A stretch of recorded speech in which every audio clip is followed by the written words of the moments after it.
Recover అయ్యే chances ఉంటాయని చెప్తున్నారు సార్. ఘటన జరిగిన రోజుకి ఈ రోజుకి ఏమైనా క్యూర్ అయిందా అప్పటికి? కొంచెం క్యూర్ అయింది. అప్పుడైతే కాన్షియస్ లేదు, కాళ్ళు చేతులు కూడా ఏం కదలలేకుండే. ఇప్పుడు ఒక 4-5 డేస్ నుంచి బాడీ రెస్పాండ్ చేస్తున్నాడు. ఏదైనా ఇంజెక్షన్ ఇస్తే చెయ్యి ఇక్కడ నొప్పి అయినట్టు స్పర్శ చూపిస్తున్నాడు.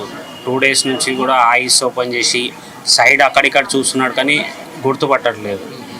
డాక్టర్స్ ఏమంటున్నారంటే పక్క నుండి మీరు కొంచెం పిలుస్తే అట్లా ఏమైనా రెస్పాండ్ కావచ్చు అంటే నిన్నటి నుంచి ట్రై చేస్తున్నాం, కానీ ఏం రెస్పాండ్ లేదు. ఇప్పుడు ఐసీయూ నుంచి నార్మల్ షిఫ్ట్ చేసారా?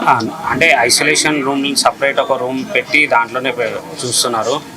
వెంటిలేటర్ సపోర్ట్ అయితే తీసేసినారు. మీకు ఆర్థిక సహాయం అందరూ ప్రకటిస్తున్నారు కదా, అందుతుందా? ఆర్థిక సాయం అంటే అదే రవి, అదే మైత్రి మూవీస్ రవి సార్ నిన్న 50 lakhs అది ఇచ్చారు. గవర్నమెంట్ నుంచి Komatireddy Venkatareddy sir 25 lakhs cheque ఇచ్చారు.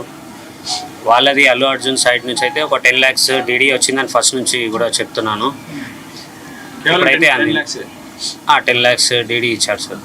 ఈ టైంలో అడుగుతున్నామని ఏమనుకోకండి, కంప్లైంట్ ఎందుకు వెనక్కి తీసుకోవాలని అనుకున్నారు మీరు?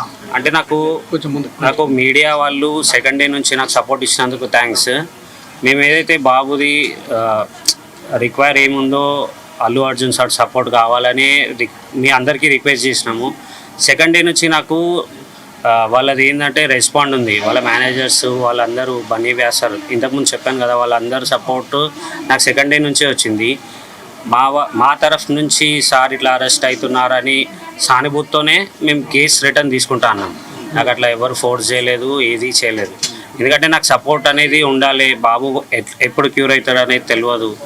సెకండ్ డే నుంచి సపోర్ట్ ఇచ్చారని ఆ సానుభూతితోనే నేను రిటర్న్ తీసుకుంటా అని చెప్పాను సార్. కేసు విషయంలో ప్రభుత్వం కావాలని ప్రభుత్వం ఇబ్బంది పెడుతుందని అనిపించిందా మీకు కూడా ఆ సమయంలో, అందుకే వాపస్ తీసుకుంటున్నారా? లేదు, అట్లా ఏం లేదు. అది కేసు అనేది అరెస్ట్ అయిన తర్వాత గవర్నమెంట్ నుంచి